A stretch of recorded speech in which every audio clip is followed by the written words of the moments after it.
ಎಲ್ರಿಗೂ ನಮಸ್ಕಾರ. ಇವತ್ತು ನೋಡ್ರಿ ನಮ್ಮ ಆರಾಧ್ಯ ಏನೋ ಮಾಡ್ತಾ ಅಂತ ಪೇಪರ್ ಕಪ್ ಕ್ರಾಫ್ಟ್ ಅಂತೇಳಿ ನೋಡೋಂಬರ್ರಿ. ಏನು ಮಾಡ್ತೀಯ ಆರಾಧ್ಯ? ಈಗ ಇದನ್ನ ಫಸ್ಟ್ ಕಪ್ ತಗೋಬೇಕ್ರಿ, ಅಲ್ಲಿ ಹಿಂಗೆ ಕಟ್ ಮಾಡ್ಕೋಬೇಕ್ರಿ ಒಂದೊಂದು. ಆಮೇಲೆ ಹಿಂಗೆ ಆಗುತ್ರಿ, ಒಂದೊಂದು ಹಿಂಗೆ ಇದನ್ನ ಫೋಲ್ಡ್ ಮಾಡ್ಕೋಬೇಕ್ರಿ. ಹಾಂ, ಈಗ ಅದನ್ನು ಕಟ್ ಮಾಡಿದಿ. ಆಮೇಲೆ ಇದನ್ನ ಹೊರಗೆ ಹೋಗಿ ಹಿಂಗೆ ಬಿಡ್ಬೇಕ್ರಿ.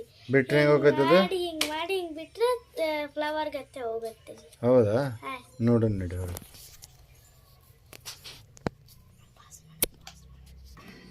ಈಗ ಏನು ಮಾಡ್ತೀಯ ಅದನ್ನು? ಹಿಂಗೆ ಮಾಡಿ ಏಯ್, ಗುಡ್ ಗರ್ಲ್. ಈಗ ಇನ್ನೊಂದು ಸಲ ಬಿಡ್ತಿ? ಹಾಂ, ದೂರ ಹತ್ತು ಬಿಡುದು ಬಿಡು, ಕಾಣಲಿಲ್ಲ. ಹಾಂ, ಬಿಡಿ. ಹೌದಲ್ಲ, ಗುಡ್ ಗರ್ಲ್.